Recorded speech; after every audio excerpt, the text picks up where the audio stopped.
Good afternoon, everybody. Big Mike back here with you once again.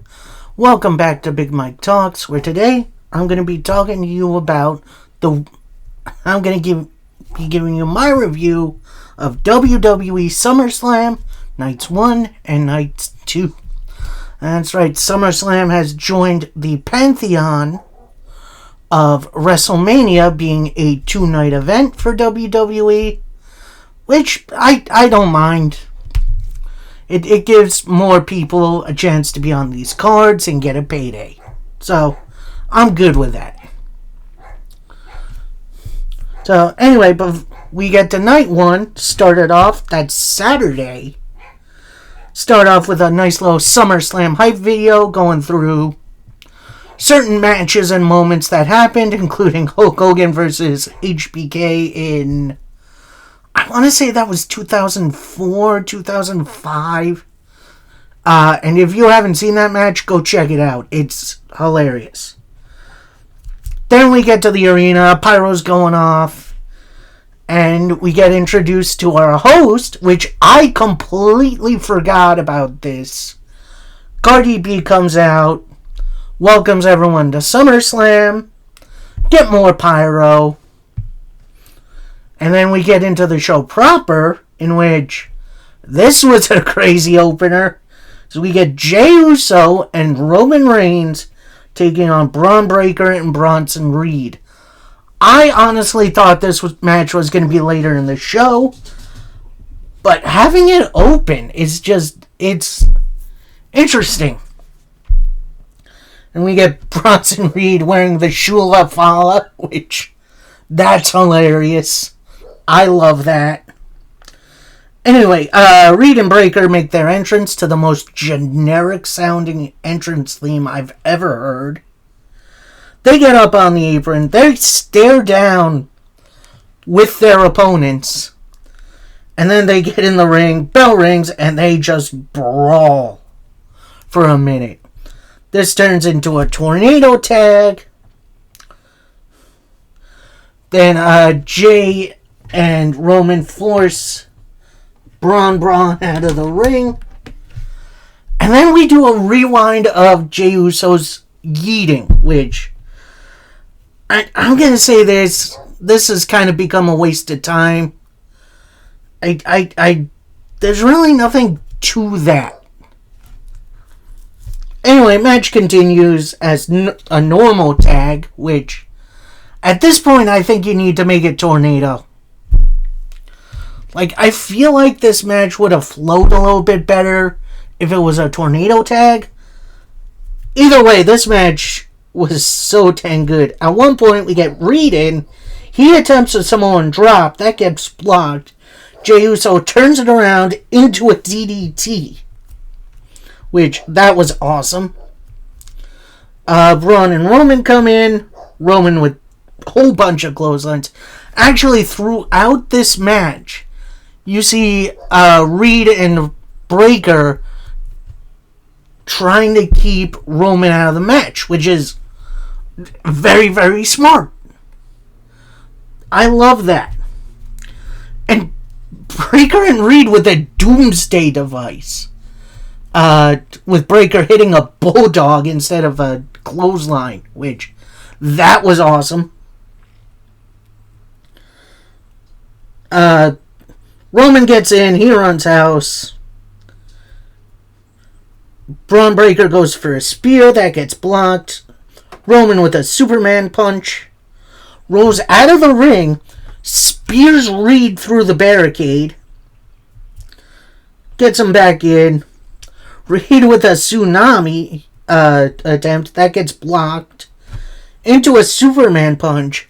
Then Roman and Jey hit the 1D, which is a play on the 3D, aka the Dudley Death Drop, that the Dudley Boys used back in the day. Roman with a spear. Braun then attempts the spear on Jey. Roman pushes Jey out of the way, eats the spear himself. Jey then with a super kick, a spear of his own, and a Uso splash to finish the match. I think we are finally getting somewhere with this Roman character. Like, him caring about, Jey Uso, I feel like we're a little bit away from him apologizing to Jey for his actions as tribal chief. And then maybe that'll extend to Jimmy and Solo and others. And I feel like maybe that'll lead to a Roman true face turn. Which, honestly, I kind of been waiting for. Roman's still kind of a tweener right now, but he's definitely more heel-leaning. But honestly, very entertaining opening contest. Got a ton of time, which was always great. And we go from one tag match to another, but it's the women's tag team titles on the line. You got Roxanne Perez and Raquel Rodriguez taking on Alexa Bliss and Charlotte Flair. And right before the bell rings, the Judgment Day attack Bliss and Flair. And then Perez and Bliss start, and they have some awesome chemistry. Like, these two really know how to work each other. Even though Bliss has been out for a while. Eventually, Raquel does tag in and just completely overpowers Bliss. Bliss eventually does fight back, tags in Charlotte.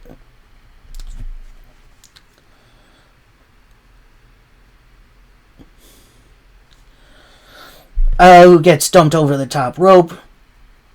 Bliss attempts the Abigail DDT, but that gets blocked. Roxanne misses the moonsault. Bliss goes for the Twisted Bliss, but that gets blocked into a massive clothesline. Charlotte and Bliss going for a leg sweep big boot combination, which that was crazy. And then a couple of Bulldogs for their trouble. Charlotte then on her own with a super kick moonsault combination, only getting a 2. She goes to lock in the figure 8 on Raquel, but then Roxanne hits her own moonsault to break it up, which that looked like it was a little high on Charlotte Flair's face, but luckily I don't think anyone was hurt. Raquel attempts a choke slam that gets blocked. Then Bliss with the attempted elbow by Miss Bliss, but Raquel moves and she hits Charlotte, in which everyone, including me, thought, oh, this is where they break up, this is where they feud. Raquel hits a Tejana bomb. Perez tags in, hits Pop Rocks for a 2 count. Tosses Charlotte into the ring post. Bliss tags in, attempts a roll-up for a 2. Hits the Abigail DDT. She has Roxanne in position for the Abigail DDT. Charlotte was getting in the ring. They kind of have a moment looking at each other. Charlotte hits a big boot to Raquel. Alexa hits the Abigail DDT for your winners and the new women's tag team champions, Charlotte Flair and Alexa Bliss. I am so glad they took their time with this story. Like, the tag team partners but not friends thing is actually working. And I do believe we'll see them as friends before too long. So, yeah, nice finish to a fun match, honestly. Then there's this weird match. As we got Karrion Kross versus Sami Zayn, mano a mano. And I'm going to say this before this match. I review this match. This match needed a stipulation. Like an I quit match. A loser leaves match. Something. To up the stakes a little bit. Because we've seen these guys have matches like 100 times before. Anyway, this matchup starts with Cross kind of taking an advantage early. Then Sammy does take over with an exploder suplex for a 2. Hits a couple of axe handles to Cross's back. Cross hits a suplex for a 2 count. Back and forth on chops and strikes. Sammy attempts a Blue Thunder Bomb, but that gets blocked into a suplex for a 2. Then we see Scarlett, who is Karrion Kross's manager, go under the ring and grabs the steel pipe Kross has been using on Sammy for weeks. Hands it to Kross. Kross attempts to use the weapon, but misses. Sammy then hits the Blue Thunder Bomb for a 2 count. Sammy then just goes off a little bit on Kross. Then we see Scarlett go around the ring to Sammy's side. Hands the pipe to Sami Zayn. Sami Zayn accepts it. Looks at the pipe. Looks at Kross. Looks at Scarlett. Back to the pipe. Throws it down ringside. At that point, Kross was up. Attempts a roll up for a 2. Sammy with a big exploder in the corner. A haluva kick to pick up the win. And honestly, this was, while it was a quick match, it was actually a really entertaining match. Like, you never really knew what was going to happen. And then the inclusion of the pipe was really good. But again, I'm going to say this. This match needed some sort of stipulation. Especially if this is Kross's last one. Because his WWE contract is actually coming up this weekend. So he could very well be a free agent. And we get another Hulk Hogan tribute. This time not really a video, but like a clip show.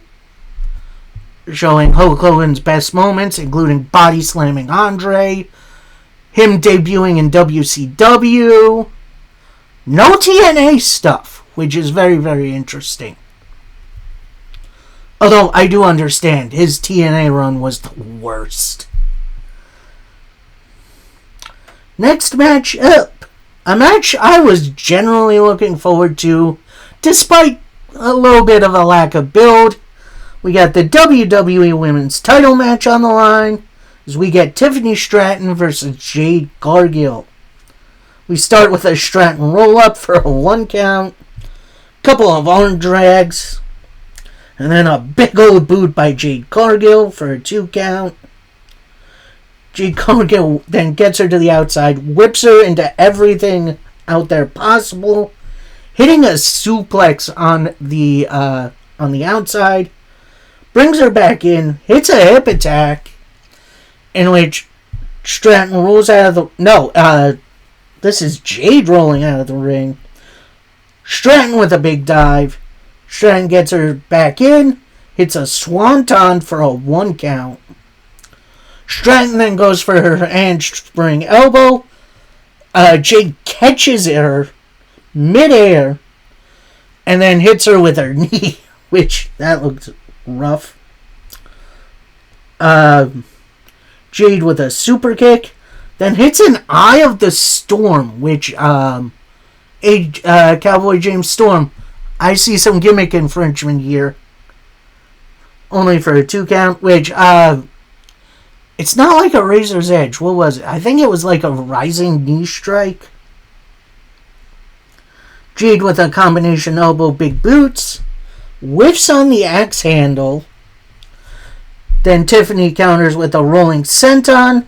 Attempts the prettiest moonsault ever, but that gets blocked.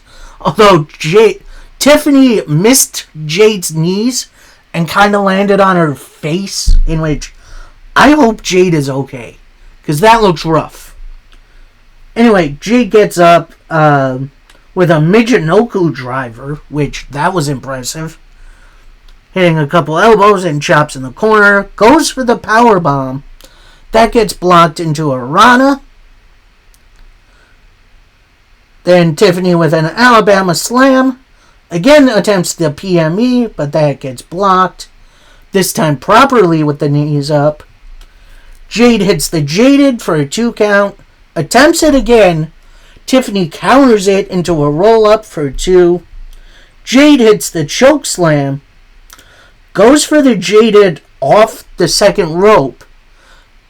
Stratton blocks it into a sunset flip powerbomb off the middle rope. Hits the prettiest moonsault ever to pick up the win. And again, another match that was over super fast. I don't know if there was an injury involved. I kind of hope not. I definitely hope not. But whoever did suffer the injury, I hope you get better soon. And come back better than ever. And then we kind of get to the funniest part of the evening. With before this next match happens, we get a clip show of Triple H in the White House with Donald Trump and a whole bunch of these other guys as they're signing back the presidential fitness test. So I gotta ask, when did they get rid of that test? Because I remember doing it as a kid in the 90s. And also, did anyone fail that test? Because I know I didn't pass, because, you know, I'm a little bit of a big boy. But, yeah, that was super weird. And also, we kind of heard some boo birds from the crowd, which, Jersey, you're the best. Well, not really, because you smell a little. Anyway, our next match, a bit of a surprise, because we got our in-ring debut of Jelly Roll, who is a country music singer, country music / rap singer. I've never really heard of one of his songs, but I'm going to say this, he has a very nice singing voice, as he's kind of started to sing Randy Orton's theme song before the real one comes out. He's teaming with Randy Orton to take on Logan Paul and Drew McIntyre. And before the bell, we see Logan attack Jelly Roll. Bell rings, you get Orton and Logan to start. And almost immediately, Jelly Roll tags in. Logan Paul lays it on a little thick. Then Jelly Roll with a big old back elbow. A shoulder tackle. Attempts the suplex, that gets blocked.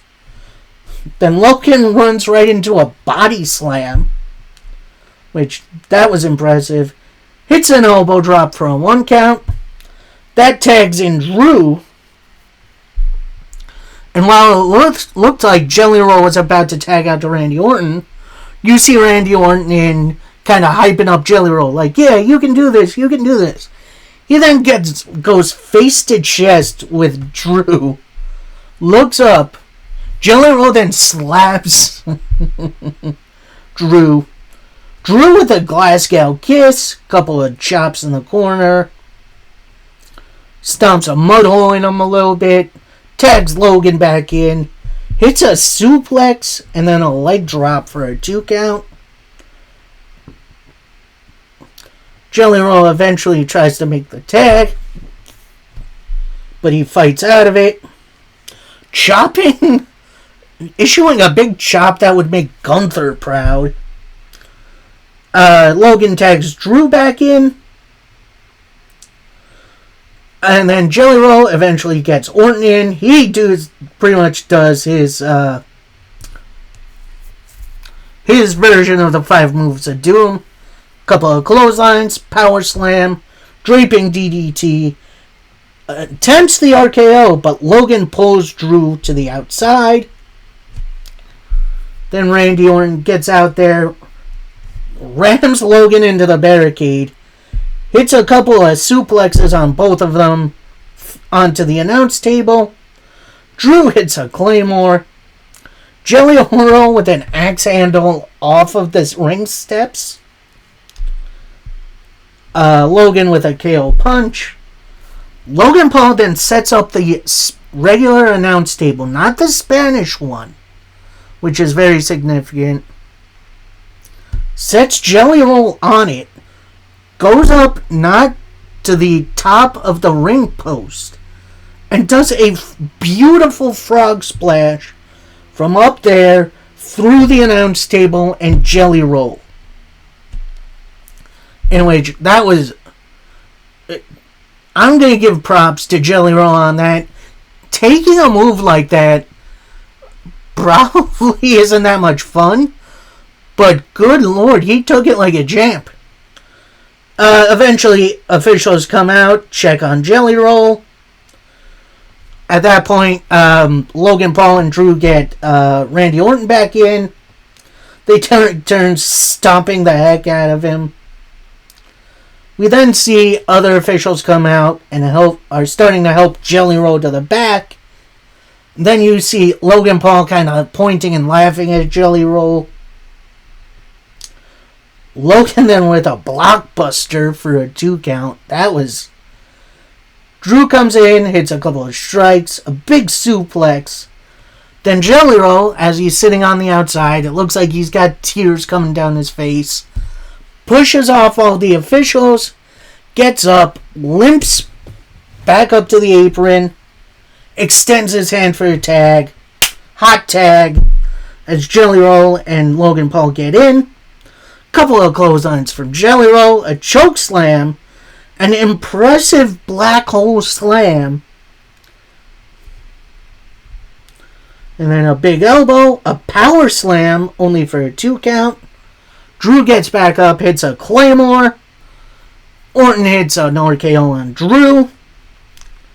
Then Logan tosses Randy Orton into the turnbuckle. Hits a frog splash for the win for him and Drew. I am very surprised Jelly Roll lost this match because, you know, celebrities like that don't usually lose their first match. But I am going to give so much credit to, honestly, all these guys. Drew and Randy played their parts perfectly. Logan Paul is still athletic as hell and brings some good moments with him. And I'm going to give all the props to Jelly Roll. He definitely could dish it out, and he took one hell of a beating and ate the pin. Like, I'm going to also say this. Is Jelly Roll on the level of, like, you know, a Bad Bunny when it comes to celebrity matches? No. But was it serviceable and fun to watch? Absolutely. So is this a match you need to go out of your way and see? No. Is it something you could probably put on and have some mindless fun? Absolutely. And then that leaves us with our main event. Technically semi-main event. We'll get there. We'll get there. As it's for the World Heavyweight title as Gunther defends against CM Punk.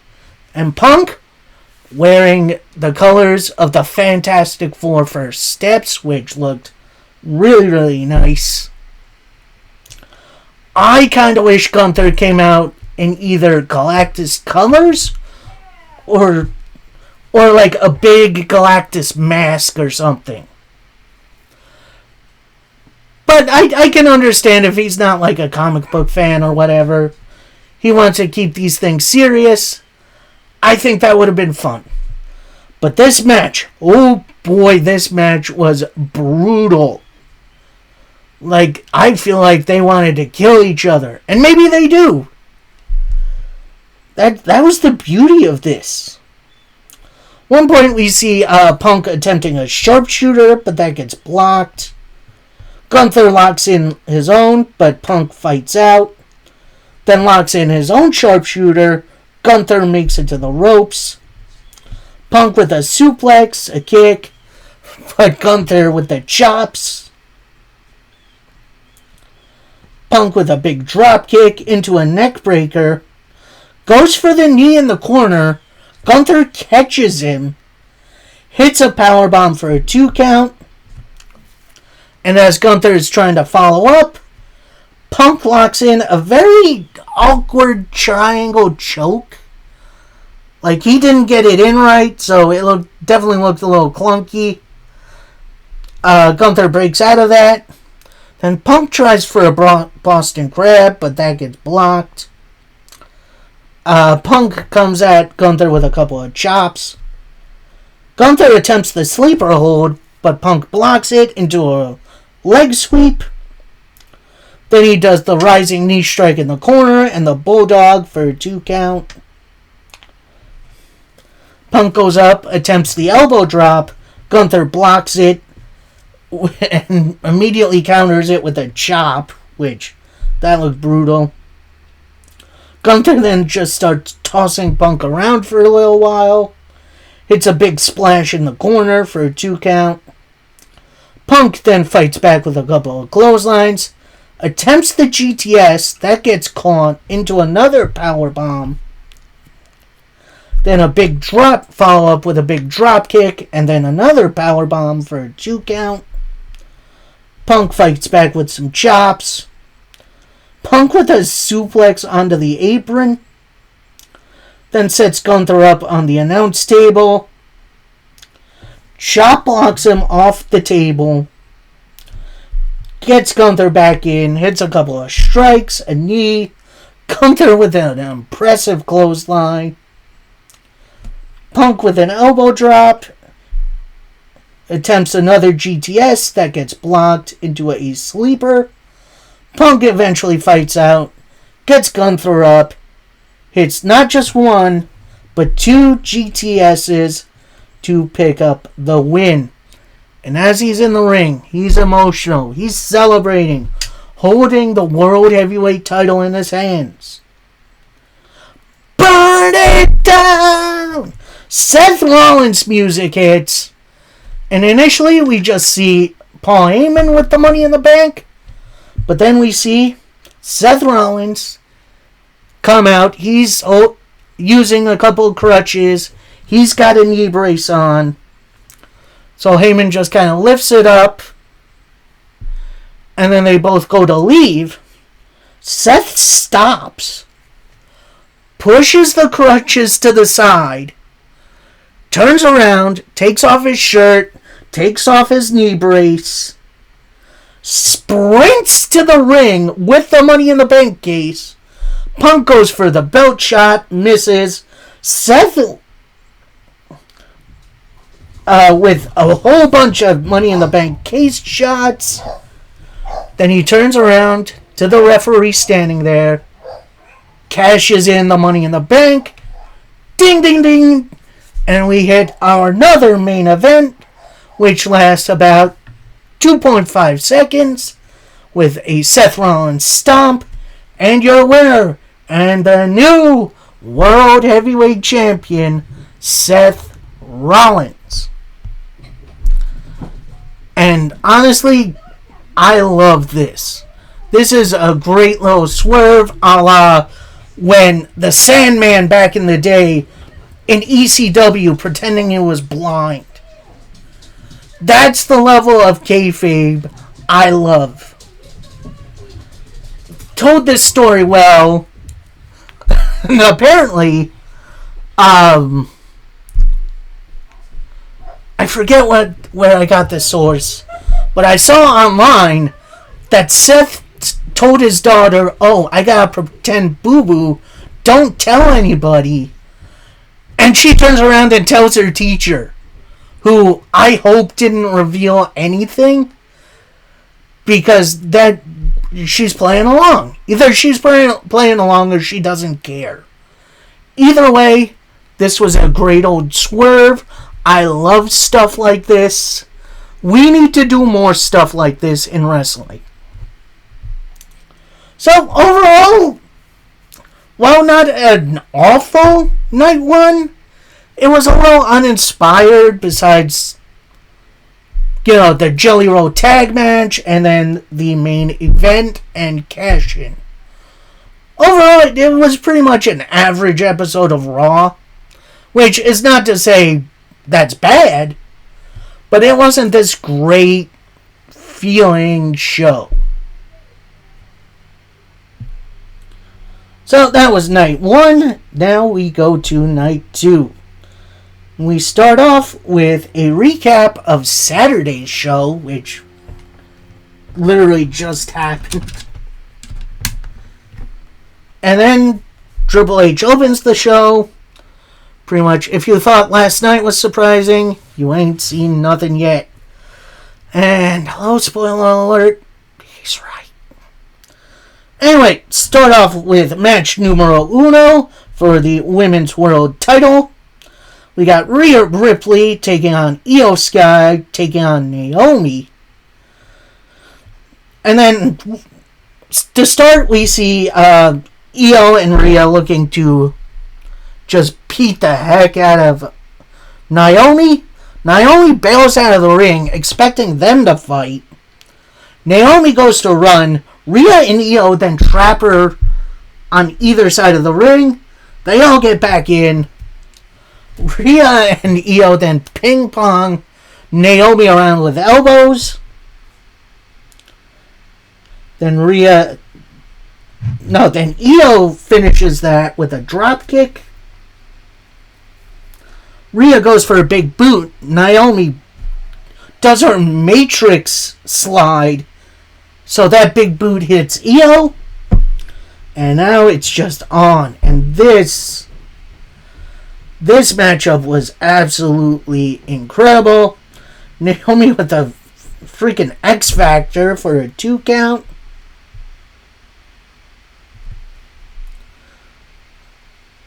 Naomi then with a Heat Seeker and a Blockbuster for a 2.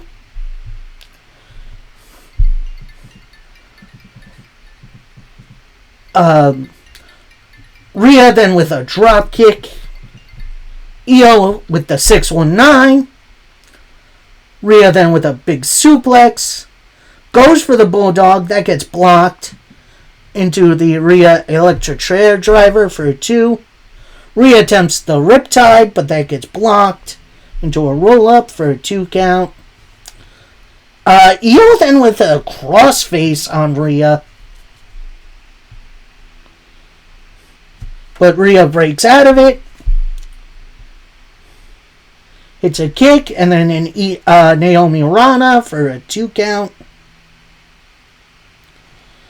Rhea then hits a Razor's Edge, and then a Powerbomb for a 2 count. Io with some strikes. Naomi with a big moonsault.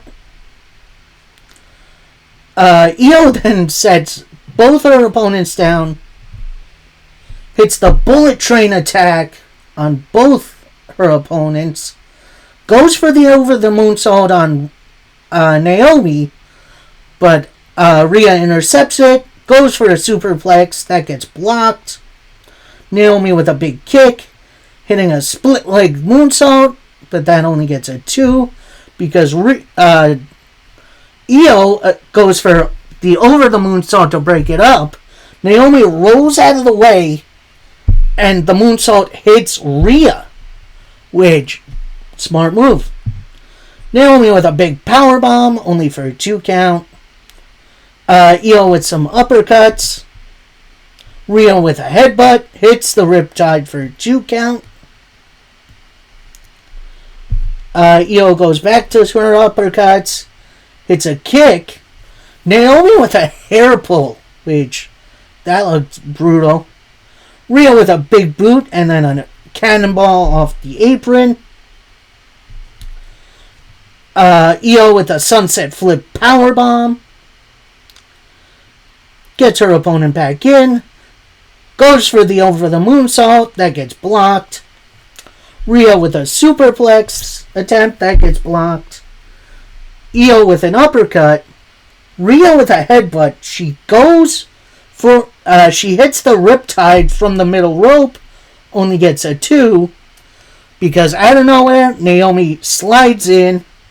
rose up Rhea for the victory. And honestly, that was a great opening match. Naomi steals another one. And I am interested to see what happens next. Although, I'll get to that a little later. Then we have the announcement for 2026 as SummerSlam is announced for Minneapolis, Minnesota. And is again 2 nights. And I'm going to say this for later on. That should have been our first clue. So next up, we see Tyrese Halliburton in the house, and he gets booed out of the building, in which, yeah. Then we see both the Dudley Boys and the Hardy Boys are sitting ringside, because it is I want to say it's like the 25th anniversary of their match, along with Edge and Christian's first TLC tag ladder match for the tag titles, which, that's nice. A little bit of a shame Edge and Christian are in AEW, but I definitely understand. Because we got our next matchup of the evening, and it's a TLC match for the WWE Tag Team titles, as we have the Wyatt Six being represented by Joe Gacy and Dexter Lumis, DIY, that's Tommaso Ciampa and Johnny Gargano, Motor City Machine Guns, Chris Sabin and Alex Shelley, Fraxium, so that's Axiom and Nathan Frazier, Montez Ford and Angelo Dawkins of the Street Profits, the Franken team that kind of works of Andrade and Rey Fenix. And then we see every team in the ring. They all turn to the Wyatt Six, and they just start all beating them the heck down. Then they toss them to the outside, and they focus on each other, which, honestly, this match was an incredible car crash. You have chairs involved. You have plenty of table spots, in which we had Montez Ford going for his own chair shot. Then he gets tossed over the turnbuckle, turns that into a dive on people on the outside. DIY then set up a ladder bridge. Sets up a ladder, they go up, the Guns stop them.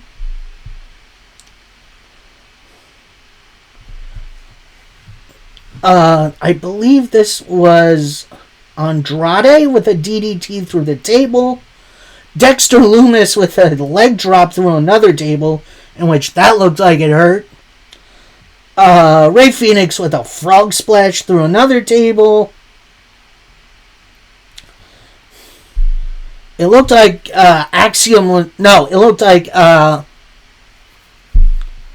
who the heck was it? I think it was one of the Guns was going to go for another big splash through a table. But Axiom grabs him and hits a Spanish fly through the table. Which, that was absolutely nutty. Then out comes Candice LeRae, who is now with Ciampa and Gargano. She attempts to go up the ladder to grab the titles, but B-Fab, who is the manager of the Street Profits, stops her, hits a spine buster on her, which that looked gnarly. Then the Wyatt Six's own Nikki Cross rolls in, hits a suplex on B-Fab off the ladder. Candice goes up again. Gargano's holding up the ladder while Ciampa plays a little defense. Then we see, I want to say it was Nathan Frazier hitting a super kick on Ciampa so hard that Ciampa backs into the ladder. The ladder falls over, and Candice LeRae goes knee first through the ladder bridge on the outside. In which I hope Candice is okay, because that looked gnarly. So Gargano takes one look down, sets the ladder back up, goes up, but Montez Ford stops him. Then at that point, we see Eric Rowan of the Wyatt Six come in, push the ladder over, hit some big boots and choke slams, attempts a double choke slam. That gets blocked. The Guns get in, hit some chair shots on him. But then he gets sent through the table that's set up in the ring. Ciampa then sets up the ladder again, attempts to go for the titles, but the Guns stop him. And then at that point, we actually see the Guns move the ladder from underneath Ciampa, so he's just hanging there, like Jeff Hardy from back in the day. Frazier goes for something. I'm not sure what he was trying for. Either it was a crossbody or a spear, but he misses because Ciampa puts his legs over his head, so he's hanging upside down, hanging on to these titles.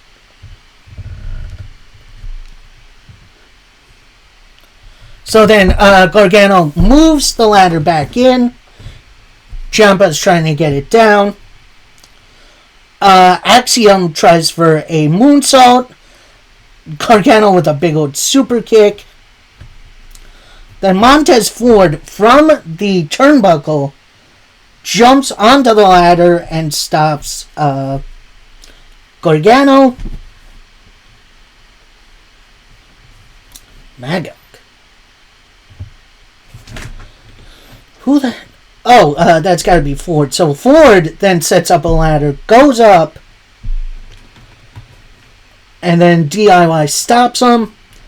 Then the Guns set up a ladder right next to the Street Profits. They go up, they try to get the titles. DIY then stops the Guns. They go, everyone's reaching for the titles. Then the Wyatt Six's leader, quotation marks, Uncle Howdy comes in, pushes both sides off. Then he sets up the ladder again, goes up. Nathan Frazier intercepts him. Then Howdy locks in the mandible claw. Frazier fights out of it. Then Montez Ford, then Andrade goes up, hits a sunset flip powerbomb on Uncle Howdy through a ladder I didn't even know was set up.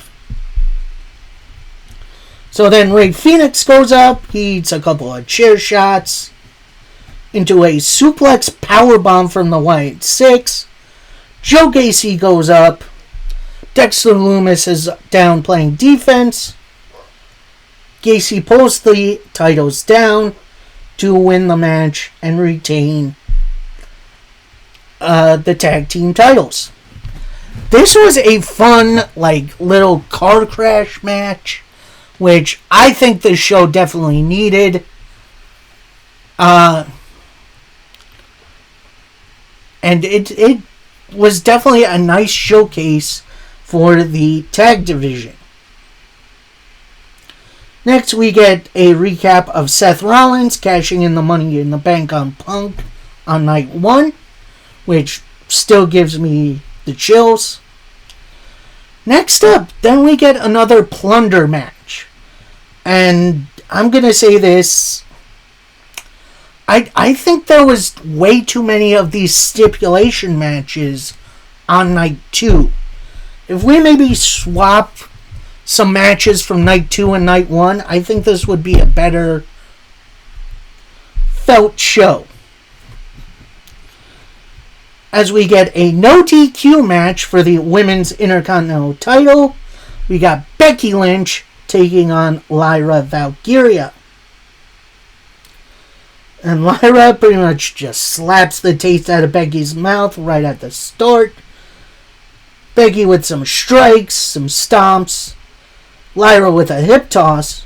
So Becky rolls out, throwing Lyra into the announce table. Then she goes under the ring, grabs a kendo stick, and as she's approaching, We just see Lyra's face for a moment, and then she holds up a crowbar. I'm like, what? So Lyra then knocks the kendo stick out of Becky's hands, goes for the crowbar shot that misses. Becky pushes her into the ring steps, tries to Irish whip her into the barricade. Then Lyra, with a big old cross body off the barricade, which that was nice.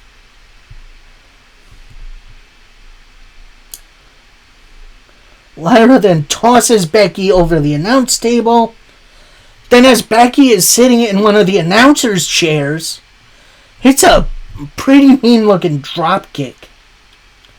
Then Lyra goes around to the opposite side of the ring, goes under, grabs a table, sets it up. As she's doing that, Becky is getting behind her. She has a chain ready to go, puts it around her mouth, and just starts choking her with it.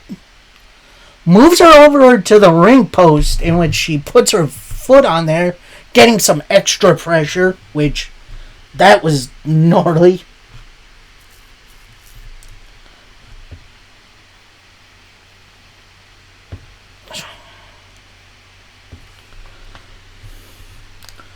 Then Becky grabs another kendo stick, finally gets her stick shots in, then with a Sandman-esque leg sweep, only gets a 2 count, continues the stick shots, in which Lyra catches the last one, sets Becky Lynch up for the Nightwing.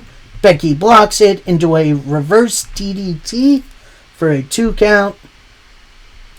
Becky then goes out of the ring, grabs a toolbox, sets it in the corner, grabs a chair, hits a couple of chair shots, then sets the chair up into the ring, goes to ram her head through it. Lyra blocks it, goes for another move, but then Becky with a drop toe hold into the chair, which that was gnarly. Becky then picks up the toolbox, has it kind of right here, hits Lyra with the toolbox, only to get a 2 count. Becky then goes over to the toolbox, opens it up, takes out a zip tie, in which I'm thinking, what toolbox has a zip tie? Then we see Becky just kind of softening up Lyra a little bit. And then she ends up zip tying Lyra's hands together. And Becky takes full advantage with some stops, taking a wrench out of the toolbox, hitting Lyra with it. Then Becky hits a suplex on Lyra. We can kind of see Lyra's hand kind of slip out a little bit then. But Lyra's like, ooh. She gets it back in. So, little mistake, that's fine. Becky Lynch then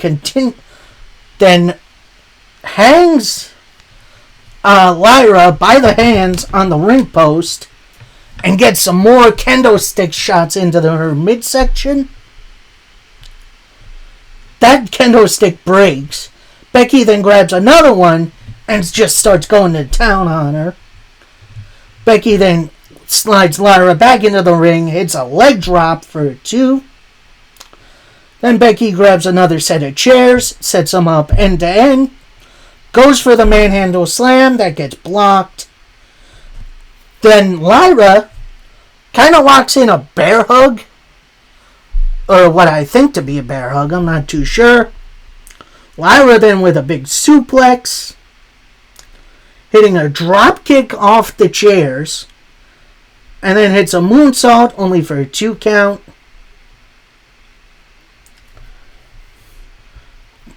Then Lyra throws Becky Lynch into the chairs.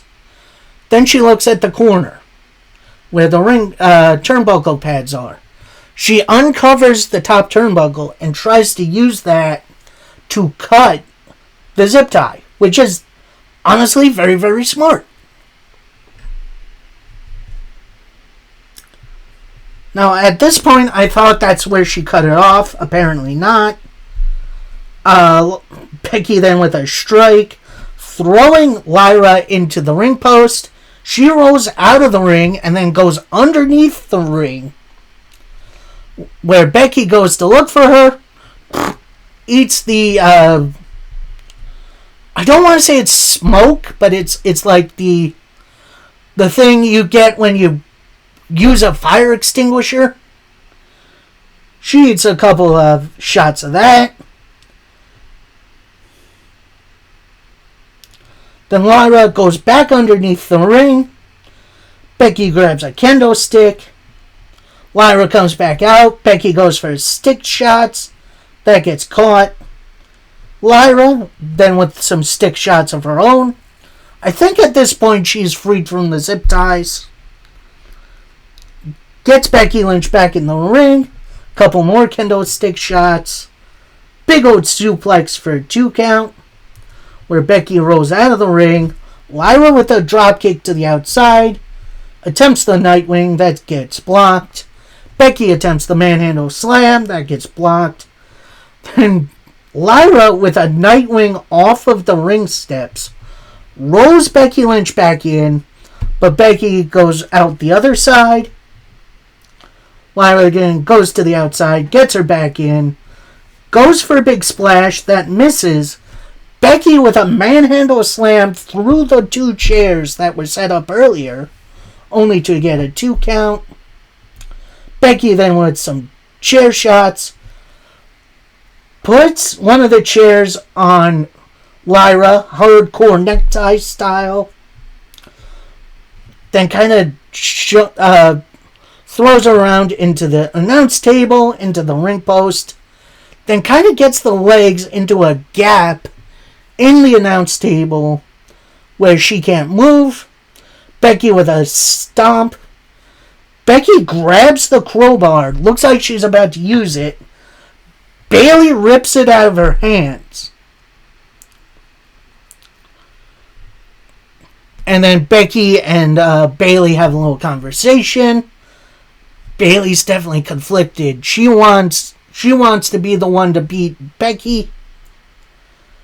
But instead of hitting Lyra, she throws the crowbar down and just starts wailing on Becky Lynch, tossing her into the barricades a couple of times.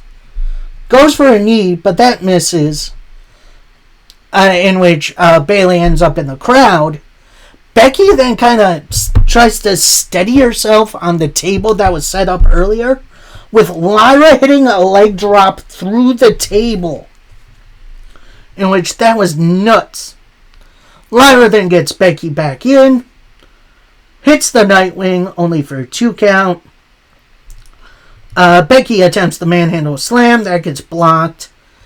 Then Becky kind of pushes Lyra into Bayley, who's up on the apron at this point. Becky with a manhandle slam to pick up the win and retain her title. So that was definitely a really good plunger match. Like I said, I do wish these big stipulation matches were separated a little more. Or maybe swapped nights, because I feel like that's what needed to happen. Then we get a nice little hype video for WWE's return to Perth, Australia, which I'm definitely looking forward to. Those crowds are always a joy to watch.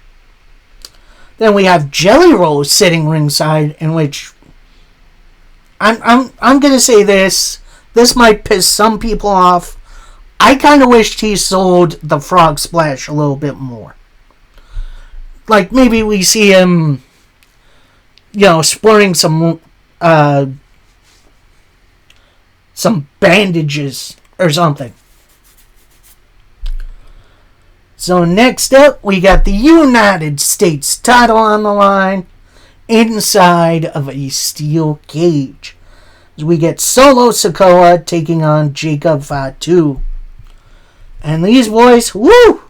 They looked like they wanted to kill each other. Like these two clearly have some major issues. But then that tension kind of gets watered down a little bit because we constantly see Solo trying to escape through the door. And honestly, the escape the cage stipulation pisses me off in WWE. This should not be a stipulation. It should be either pinfall or submission. That's it. That's how you should win these. Anyway, after a couple of moonsaults by Jacob for a 2 count, Tala Tonga, JC Mateo, and Tangaloa come out. They surround the cage. Then out comes Jimmy Uso, issues some super kicks for Mateo and Loa, but then eats a huge boot from Tala Tonga, throwing Jimmy into the cage and then the announce table. That entire time, Jacob Fatu is just staring out the outside. Then we cut and see Solo again trying to go out the door, but Jacob grabs him, drags him back in, forcefully closes the door, then turns around, gets hit by the Samoan spike for a 2 count. Solo goes for the door again. Jacob chases him, pulls Solo back in again, hits a couple of headbutts. We see JC Mateo trying to get into the cage, but Jacob knocks him out from the inside. Then we see Tala Tonga go up, and then we see him handcuff Jacob Fatu to the cage. He's clearly trying to get out. Solo goes through to escape through the door again. Jacob breaks the chain off the handcuffs, stops Solo right before he gets out, and just hits a big boot into the door. On the other side is JC Mateo. Solo goes to escape again, but Jacob holds on.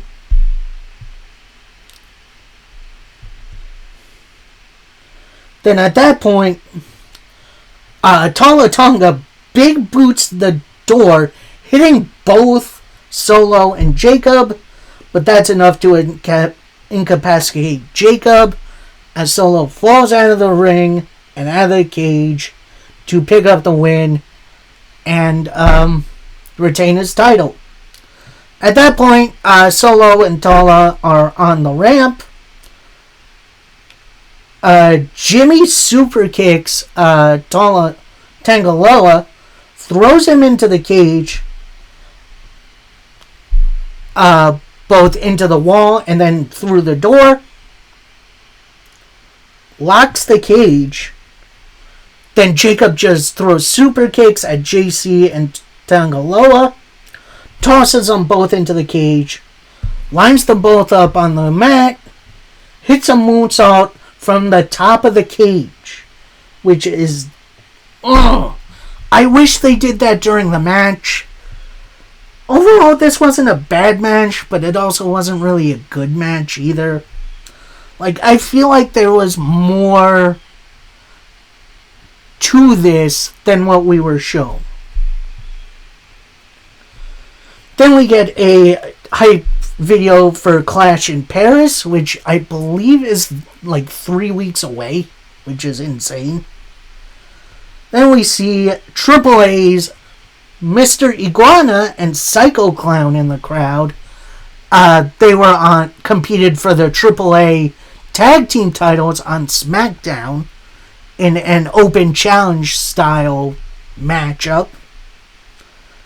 But next up, we got our semi-main event for SummerSlam, and it's for the Intercontinental title, as Dominic Mysterio, who's wearing a very generic-looking lucha mask, coming out, and then AJ Styles music hits. He comes out in a lowrider car, does up and down a couple of times. He gets out of the car. He has an Eddie Guerrero style look to him. And he looks so good. Like, he's got the t-shirts, he's got the flames on his leggings. He looks so good. Right at the start, AJ tries for a clothesline, but Dominic rolls out of the ring. Fakes getting back in the ring. AJ chases him, gets back in. Dom attempts an elbow drop, misses. AJ with a backbreaker. And then they finally look at each other. They lock up. Dominic goes for a kick. That gets caught. AJ with an atomic drop. And then a clothesline over the top. AJ goes for a big dive, but Dominic moves. Sweeping out his leg with a kick off the apron, which was very impressive. Dom with a drop kick, then a big dive, back in. Hitting a senton for a 1 count. A little further down the line, Dominic goes for a run off the top rope. That gets blocked. AJ is looking for the Styles Clash off the top. That gets blocked into a DDT. AJ again attempts the Styles Clash, this time on the ground. That gets blocked. Dom then kind of runs the ropes, eats a Pele kick. AJ attempts the phenomenal forearm, that misses. Dom with a Michinoku driver for a 2 count. Dom attempts the 3 amigos. On the third one, AJ counters it into a brainbuster. Goes for the frog splash, but Dom gets his knees up. Dom with a drop kick, a 619. Attempts the frog splash, but then AJ kind of awkwardly gets him in the calf crusher. But then Dom reaches out, hits the ropes. Then Dominic unwinds the top turnbuckle, uncovers the top turnbuckle. The ref sees this, puts it back on. Dom rolls out, grabs a steel chair. Looks like he's about to hit AJ. Hits the mat, and then tosses AJ the chair and flops down. So AJ follows, putting the chair on his head, and flops as well. So when the referee is done with the turnbuckle, he turns around and is like, "Whoa, what happened here?"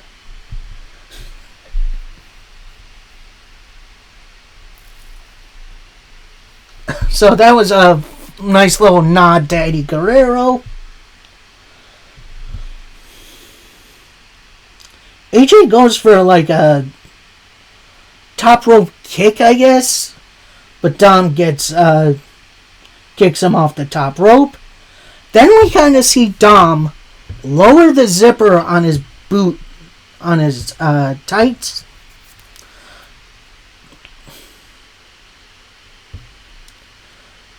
Dom with a cross chop. Then AJ locks in the calf crusher.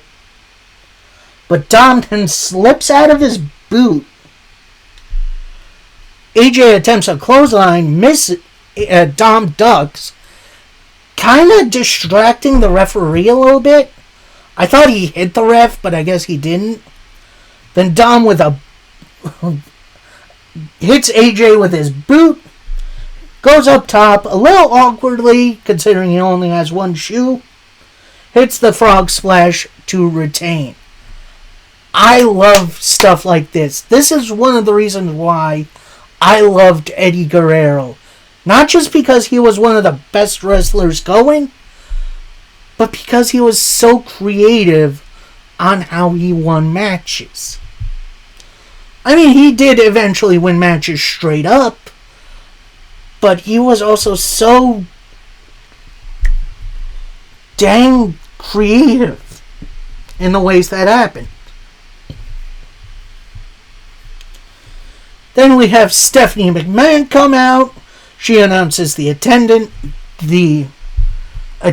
for the show, in which obviously the numbers are inflated because they count, people not here to watch the show and are working, which is stupid. But now we get our main event match, and it's for the WWE Championship in a street fight. So we got John Cena taking on Cody Rhodes. Now, when Cody Rhodes comes out, we hear a little promo from his dad, Dusty, in which, rest in peace. It wasn't the Hard Times one. I couldn't really place this one. But either way, it was a nice one. When Cena comes out, it looked like he was still doing his heel stuff. But then, bam, his old Tron pops up. He does his old face stuff coming down to the ring. They get in the ring. Bell rings. They have a little face-off for a second. They have a little talk about something. Then they embrace. They're still talking. Then when they let go, they just start beating the heck out of one another. Eventually, they do fight on the outside, including Cena going up to Tyrese Halliburton, giving him the "you can't see me," grabbing one of his crutches, and hitting Cody with it. That was nuts. At one point, Cody countered the AA, hit a body slam to Cena into the ring steps. Cody then goes up top, attempts something, but Cena knocks him off the top rope. Then Cena picks up the ring steps and tosses them into Cody. They fight. They kind of fight on the outside for a little bit more. Go back in. Cody with a disaster kick and a leg sweep for a 2 count. Cody then with a little arm trap, but Cena fights out of it. Cena goes for his shoulder move, but that misses. Cody with a power slam for a 2 count. Cena then backdrops Cody to the outside. Then both Cody and Cena get a chair. They slide back into the ring. Cody knocks the chair out of Cena's hand. Hits a couple of chair shots on Cena for a 2 count. Then Cody sets up his chair into the corner. Goes to throw Cena into it. Cena counters. Throws Cody into it. Then he starts his 5 moves of doom. Hits a couple of shoulder tackles. A suplex. Gets the 5-knuckle shuffle. Goes for the AA. That gets blocked. Cody with some clotheslines. Into a striking combination. And the bionic elbow. Cody with a Cody cutter for a 2. Cena pretty much immediately gets back up. It's an AA for a 2 count. Cody with a crossbody only for a 2. Follows it up with a disaster kick for a 2 count. Hits a Cody cutter for a 2. Then Cena with an electric chair drop for a 2 count. Attempts the AA. That gets blocked. Into a Cody Rhodes pile driver for a 2 count. And apparently that move is still banned from WWE, which, that's a new one for me. Cena's up, hits a AA for a 2 count. Cody with a pop-up powerbomb for a 2. Then Cena locks in the STFU. Cody reaches the ropes. However, there's no rope break in a street fight. Instead, Cody fights out of it. Then Cena tosses Cody. Cody tosses Cena over the barricade into the timekeeper's area. When Cody comes close, Cena just bonks him with a microphone. Then as Cody's kind of stumbling around, Cena hits a code red on the outside, which that was awesome.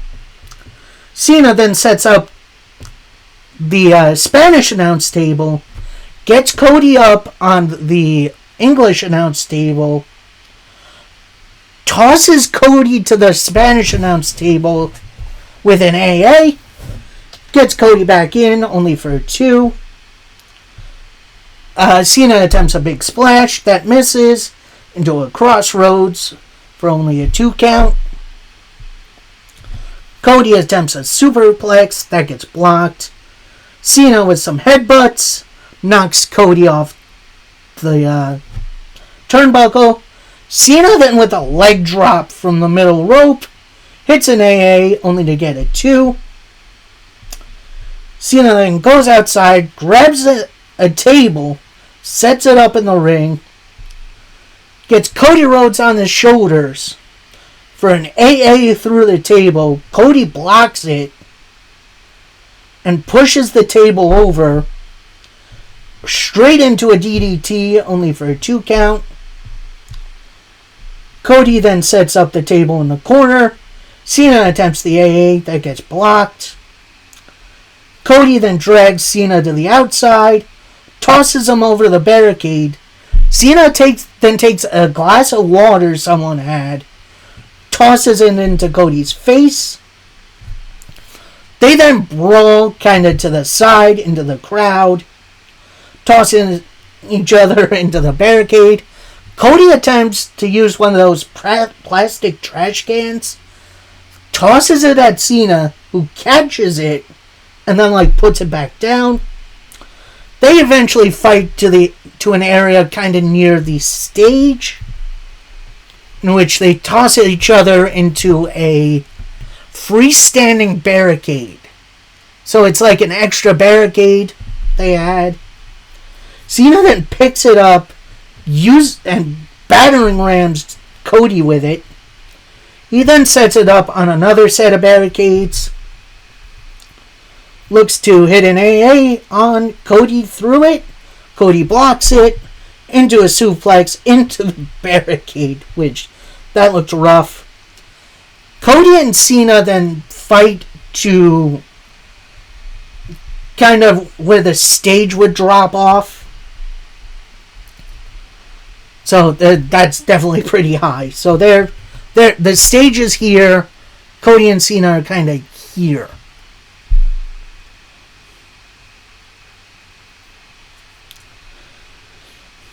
So then they fight into the stage. So the stage is set up to where the bottom of it is just curtains. Then we see a light beam down on Cody Rhodes' entrance elevator, where you see John Cena with Cody on his shoulders coming up, and he's got the biggest shit-eating grin I've ever seen. Then Cena hits an AA on the ramp. Cena then picks Cody back up, gets him back into the ring, where Cody then grabs him, tosses him through the table that was set up, hits 2 crossroads for a 2 count. Cena with a low bridge and then a chair shot. Then we see Cody undoes the bottom turnbuckle rope. So there's no bottom rope now. And he uses the buckle as a weapon a couple of times. Goes for another shot. Cena with a toe hold. And an STFU with the bottom ring rope, loose ring rope. But Cody fights out of it. Hits, I guess, a crossface with those same ropes. But Cena fights out. Cena attempts an AA, but that gets blocked. Cody with a couple crossroads for a 2 count. Then Cody Rhodes goes outside the ring, grabs the WWE title, goes for a belt shot, that misses. Cena with not just 1, but 2 AAs. Then he goes to the middle rope with Cody on his back. An AA off the middle rope, only for a 2 count. Cena then goes out of the ring, grabs a table, sets it up in the ring,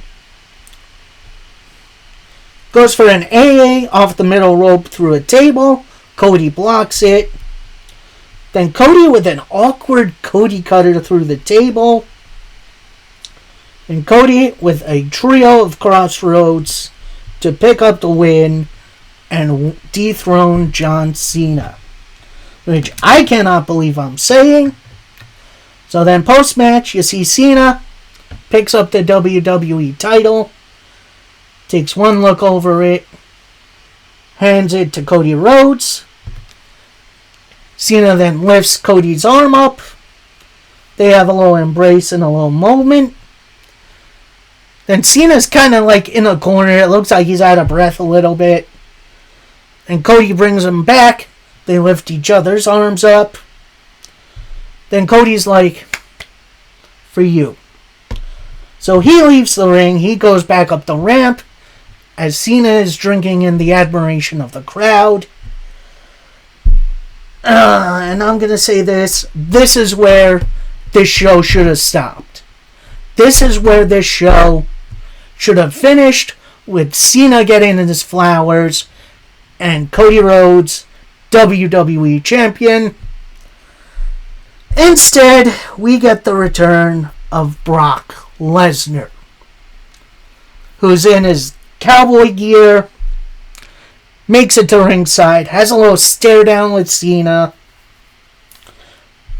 Brock then gets in the ring. Cena attempts a clothesline, misses. Brock then F5s John Cena to end the show.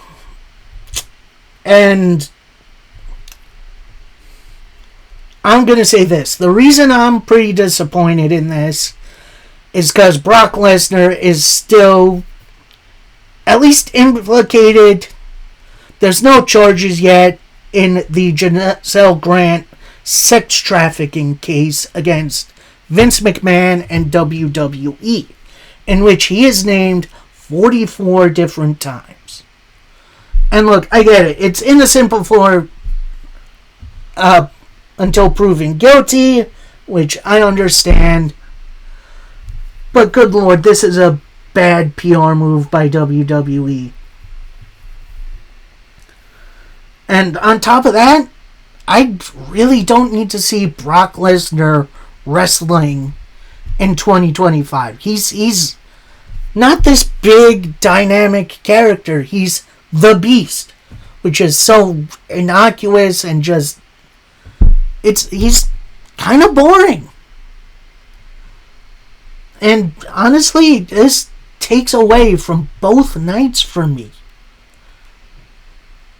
Because I don't know. I used to be a big fan of Brock Lesnar, but between the Grant case still going on and just my complete disinterest in seeing this guy, I can't do it.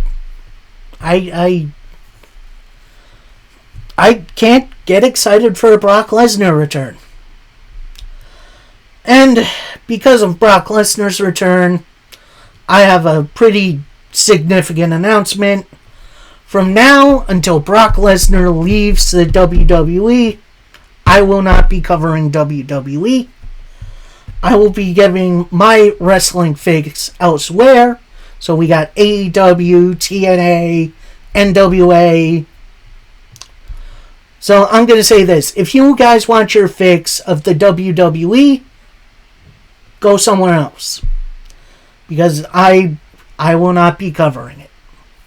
So that is it from me. Overall, SummerSlam, it has its good moments, but it gets completely just overshadowed by Brock.